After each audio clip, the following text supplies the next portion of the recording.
Bonjour chers élèves, aujourd'hui nous nous retrouvons pour résoudre quelques problèmes ensemble.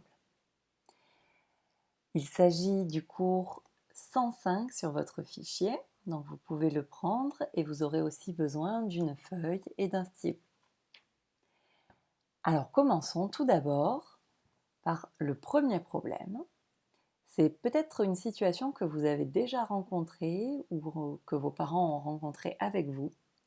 Quand on va au magasin, des fois, on veut acheter un objet et puis on a pile la somme pour acheter cet objet. On a un petit peu plus, par exemple, on a un billet de 50 alors qu'on veut acheter un objet à 35 euros.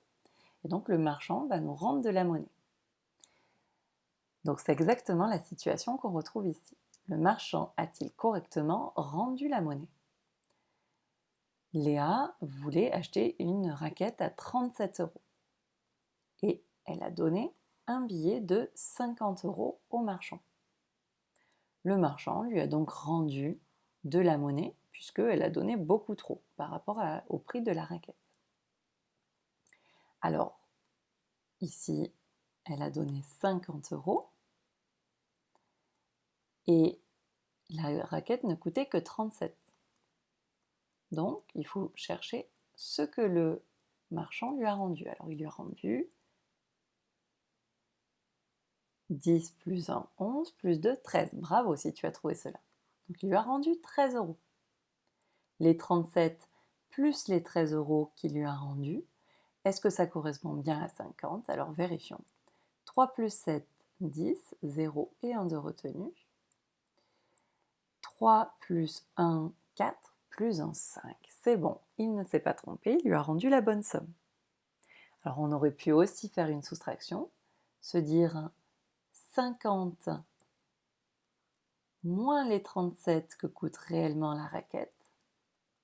Quelle est la différence? Combien va-t-il devoir lui rendre? Et donc là, soit tu le poses en colonne, soit tu peux te dire d'abord, j'enlève les dizaines, 5 moins 3 dizaines, on arrive à 20, et 20 moins 7, tu peux compter à reculons, et tu trouves 13. Alors j'espère que tu as compris comment nous venons de faire pour trouver ce que le marchand devait rendre à Léa. Ça permet de vérifier quand tu vas acheter quelque chose au magasin. C'est pas que le marchand veut t'escroquer, mais parfois il peut se tromper, on ne sait jamais. Donc vérifie toujours ce que te rend le marchand, ça te sera très utile.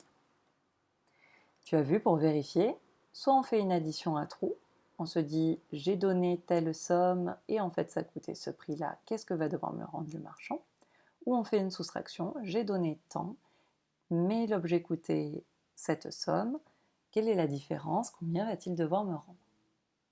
Pour t'aider, tu vois que pour chaque problème ici, tu as un calcul qui correspond. Donc essaye de retrouver le calcul, ça pourra t'aider. Tu prends bien le temps de résoudre les problèmes. Donc ici, tu as la somme que tu donnes au marchand et ici le prix de l'objet. La somme que tu donnes et le prix de l'objet. Et tu dessines la monnaie que doit te rendre le marchand pour chaque problème. Allez, je te laisse mettre sur pause et ensuite je donne la solution. Alors, j'ai donné 20 euros, mais l'objet coûtait 13 euros. Alors, je vais compléter ici le calcul. 13 plus combien est égal à 20? Eh bien, je vois qu'ici j'ai 3 unités. Pour aller jusqu'à 20, il me faut rajouter 7 unités. 7 plus 3, 10, et 1 de retenu. 1 plus 1, 2. J'ai bien trouvé le résultat. Alors, je peux dessiner. Donc ici, il faut que je dessine les vrais billets. Donc 7 euros, je vais plutôt le faire avec un billet de 5 et une pièce de 2. 5 plus 2, 7. Allez, continuons. Cette fois-ci, je donne un billet de 50, mais l'objet coûte 34 euros. Il faut donc trouver combien va devoir me rendre le marchand. Déjà, je vais essayer d'aller jusqu'à 40. 34, 35, 36, 37, 38, 39, 40. Pour arriver jusqu'à 40, déjà, il me faut 6 unités. Et puis de 40 à 50, il me faut 10 de plus. Donc je trouve 16. Je peux vérifier, 6 plus 4, 10 et 1 de retenu. 3 plus 1, 4 plus 1, 5. Ici, je donne un billet de 50 et les raquettes coûtent 21 €. 21 plus combien est égal à 50? Je vais déjà essayer d'aller jusqu'à 30. 21, 22, 23, 24, 25, 26, 27, 28, 29, 30. Je trouve qu'il faut rajouter 9. Et puis de 30 jusqu'à 50, je vois qu'il faut rajouter 2 dizaines. 3 plus 2, 5. Je trouve donc que le marchand va devoir me rendre 29 €. Alors je vois que tout à l'heure, je n'ai pas dessiné les 16 €. Alors je vais le faire. 16 €, eh bien moi je vais prendre un billet de 10, 10 €. Et puis pour faire 6 €, je vais prendre un billet de 5 et une pièce de 1.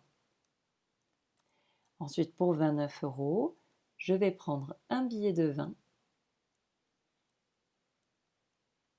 Et pour faire 9, je prends un billet de 5 et deux pièces de 2. Car 5 plus 4, 9.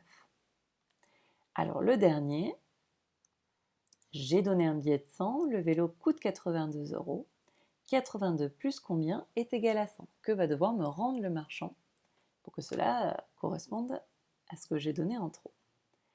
Alors je vais déjà aller jusqu'à 90. 82, 83, 84, 85, 86, 87, 88, 89, 90. Je trouve qu'il faut déjà ajouter 8.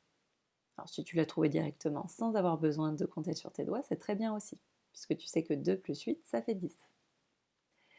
Et de 90 jusqu'à 100, je trouve qu'il faut rajouter une dizaine. J'ai 9 dizaines et je vais en avoir 10. Il faut que je rajoute encore 10. Je trouve donc 18. Alors pour faire 18, eh bien, je prends un billet de 10, 10 €, un billet de 5 et une pièce de 2 et une pièce de 1.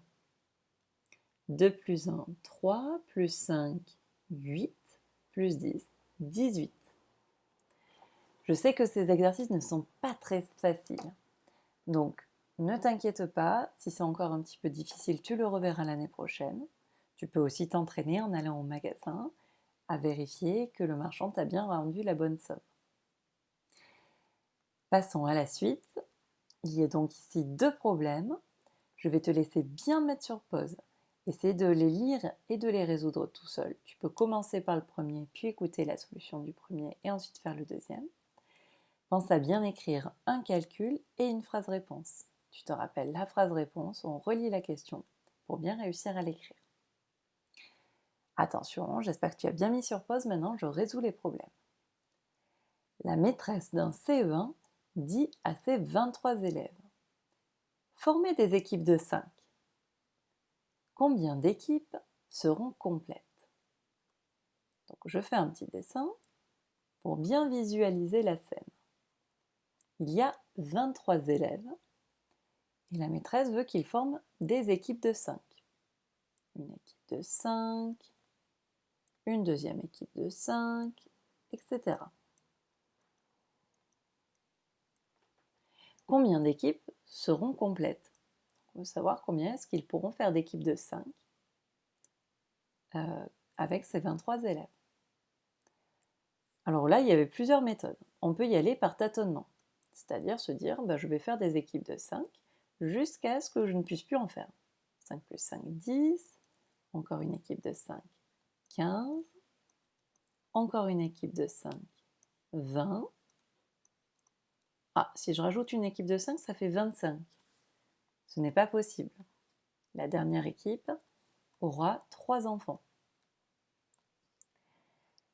Donc ici, j'ai trouvé que 4 équipes seront complètes. On peut aussi marquer un calcul pour expliquer ça. 23, c'est égal à 4 fois 5. Donc il y a 4 équipes de 5, plus encore 3. Il y aura une équipe juste avec 3 élèves. Alors, je relis la question. Combien d'équipes seront complètes? Je réponds 4 équipes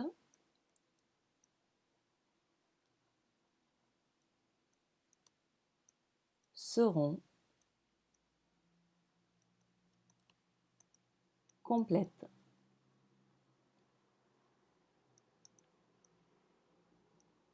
Bravo si tu as trouvé cette solution, je te félicite. Attention, je passe au problème suivant. Il y a une course à pied à Montillac.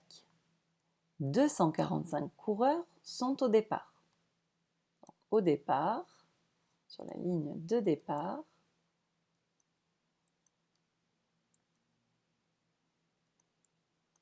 il y a 245 personnes qui vont courir. 128 femmes participent à la course. Donc sur ces 245, il y a sûrement des hommes. Et puis il y a aussi des femmes. Et on nous dit qu'il y a 128 femmes qui participent à la course. Combien de coureurs sont des hommes? Donc tu imagines, ça c'est tous les participants. Et en tout, ils sont 245. Sur ces participants, eh bien, on a deux solutions à peu près. On a les hommes et les femmes.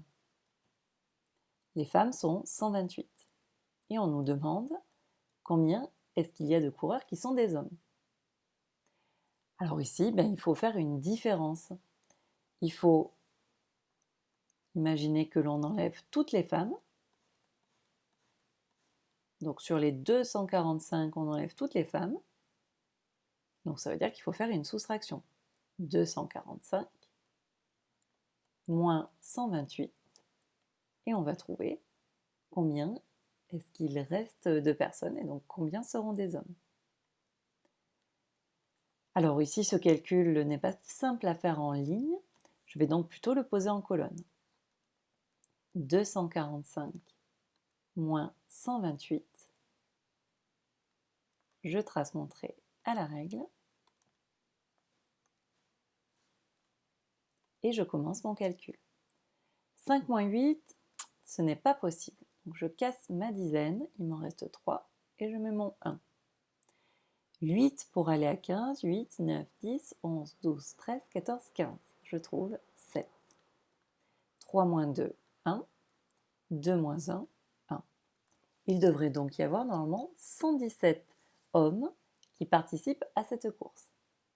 Bon, pour être bien sûr que je n'ai pas fait d'erreur, et puisque maintenant je sais vérifier ma soustraction, je vais additionner le plus petit nombre au résultat. Tu te rappelles, nous avons appris à le faire. Donc je vais faire 128 plus 117.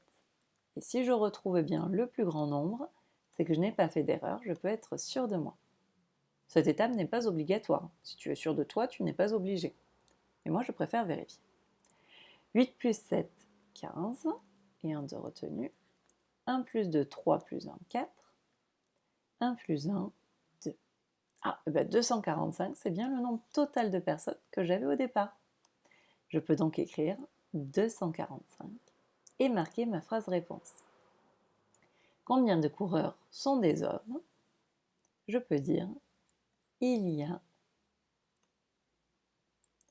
245 hommes.